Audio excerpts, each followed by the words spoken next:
Hello and welcome. I hope that you are having a great day today and a wonderful start to your week. Today I wanted to talk a little bit about the power of energetic connections. A couple of things before I get started though. My dog likes to get excited sometimes, so you may hear her running around in the background. If you do, please don't pay her any mind. Also, I have a couple of notes off to my right, so if you see me looking over to my right, don't judge me. I just want to make sure that I stay on track. So anyway, the power of energetic connections. I think we all kind of know how powerful good, solid friendships can be. There's a lot of research out there that lets you know that good friendships can reduce stress, help with feelings of loneliness. They can increase serotonin levels. There's all types of health benefits to having good, solid friendships. However, when you start out on this spiritual journey, similar to the one that I'm on, one thing that kind of starts to happen is you start thinking differently, you start believing differently, behaving differently. And so a lot of the friendships that you had previously kind of naturally start to fall away. One thing that I noticed started happening with me, I just really started to enjoy my solitude. I wanted to be alone all the time. I would have friends and coworkers that would extend invitations, and a lot of the times I would refuse. If I did accept an invitation as I got closer to that date and time, I would start coming up with excuses as to why I didn't want to go. I just really loved being at home, really loved being alone. I didn't want to go anywhere. I started to understand the power of energy and could tell the difference when I would go out and about in public and come home drained, things like that. And so I just really started to love being alone. However, there was a post that I would see all the time that said something along the lines of, you are most like the 5 people that are the closest to you. And so I would think to myself, you know, who is influencing me if I'm not around anyone? Who am I learning from? You know, whose brain can I pick? Who is successful around me that I can glean from? And so that was a difficult question for me. And then when I decided to open up my own business, I quickly realized that you can't open up a business and do it alone. You have to kind of put yourself out there. You have to let people know what your business is and what it is that you do. You have to attend different networking events and stuff like that. And so I kind of got to the point where I had to kind of force myself to get out there. And so most recently, about 2 weeks ago, I ended up going to a networking event and I met a lady there and we kind of just clicked. We spent probably more than an hour, you know, talking at the event. And before we left, we ended up exchanging numbers. And so I hit her up the following week and I said, hey, you know, let me know if you have any time this weekend. Maybe we can meet for lunch. And so she texted me back and she said, I'm having a small gathering at my house. You know, you're more than welcome to come. And so at first I was definitely uncomfortable, but I said to myself, I have to come out of this shell.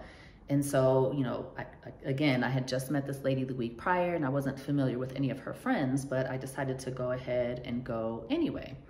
And so when I got there, one of the comments that the hostess made was that she had carefully selected this handful of ladies because she wanted to curate a specific energy for her gathering.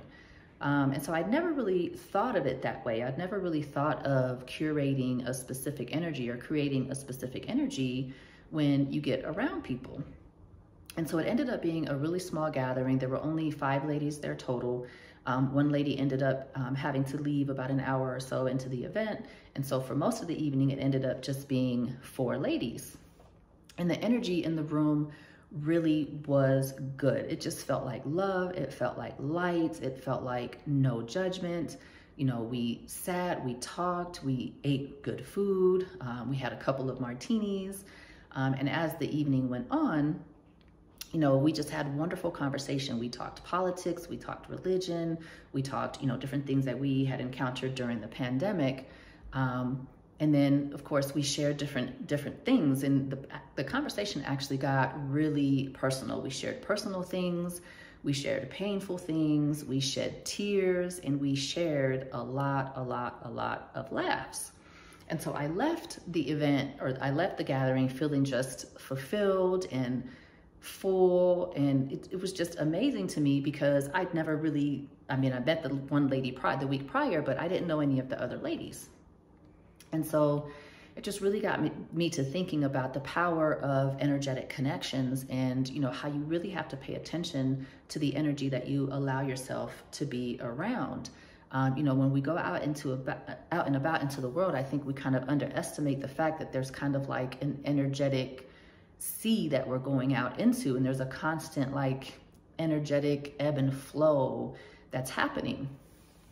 And so energies are constantly being exchanged, energies are constantly being transmuted, and I think a lot of times we kind of underestimate that. And you have to be really careful when you go out there and you start exchanging energies with people. I think a lot of times we can go out there and pick up energies from people that aren't even our own. So you can wake up one day and you're feeling really, really good. You decide to go do a little bit of shopping, you go out and about and you mingle with some of the energies, and you go back home and you're feeling drained or angry or irritated and not even really sure why. And it's because you've gone out there and you've kind of had these, you know, different energetic exchanges, and you've picked up energies along the way, not even realizing it. And so I kind of just wanted to make this video to talk a little bit about the power of those energetic connections and how you can really be in charge of the energy that you create and the energy that you allow in your life. So if I just had some advice, for one, I would say to learn your own energy. There's power in learning your own energy. For me personally, the only way that I was kind of able to do that was through meditation. I'm sure there are a lot of other ways maybe that you can do that, but for me, you know, just being still, and it's still a process for me. I'm still learning my energy. My energy's constantly shifting and changing, and so it's, you know, I think that's why they call it a meditation practice. You have to continue to practice it. Anyway, for me, meditation has allowed me to learn my own energy. And so now when I'm out and about mixing with people, I kind of have a little bit more of an insight into, you know, the energy that I'm taking out there and the energy that I'm accepting. And so that's another thing. You really have to pay attention to the energy that you're putting out and the energy that you are absorbing. You know, as you go out and about, be conscious of that. Be conscious of, okay, this person is angry right now. I'm not going to absorb that energy. That is powerful, because that, you know, you absorb that energy. Now you're taking that into the rest of your day and you're affecting other people with that energy.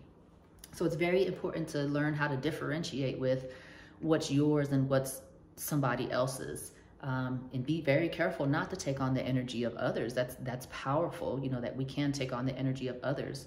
And just remember that you are in charge of your own energy. And it's actually empowering once you realize that, and once you learn how to kind of manage that and learn how not to allow people to affect you. It's very empowering. And if you have issues putting yourself out there like me, you know, one thing that I used to ask for was my soul tribe, or, you know, my audience in this case. You know, I'm looking for the people that gravitate towards me and gravitate towards my message. And as this continues to grow, you know, I ask Spirit all the time for a team. And so, you know, it's important to kind of put yourself out there if you want to make those connections and if you want to build and grow and evolve. So, you know, if you're afraid of putting yourself out there, you have to start somewhere. You know, if you're at the gym and there's someone that you speak to regularly, even if it's not, you know, deep conversation, maybe just put yourself out there one day and say, hey, do you want to exchange numbers, or do you want to go to lunch one day? And just kind of start building those connections and kind of start building your network. But be very careful as to the energy that you're curating. You know, when you're curating, or when you're creating your team, when you're creating the people that you want in your life, just be very careful of the energy that you allow into your life and the energy that you are curating, and be conscious of not even just your own energy, but the energy of the people around you. You know, sometimes you can have different friends that have different personalities, and you know this one's not going to mesh. So to bring them together is going to create a chaotic energy. If you want a symbiotic feeling, or if you want, you know, a good feeling, someone may have to be left out. And so you have to just be conscious of that. In closing, I just want to say that, you know, every time that I have come out of my shell and every time that I have put myself out there, I haven't regretted it. I learned something each time, or I became more comfortable in my own skin each time, or I made a connection with someone that I didn't anticipate meeting, like the hostess of this gathering. And, you know, I kind of feel like I have a friendship that's going to last a while now, you know, through this chance encounter. And so don't be afraid to put yourself out there. There's a whole beautiful world out there and a beautiful life that can be lived if you just put yourself out there. Thanks for tuning in. The Rebellious Gem.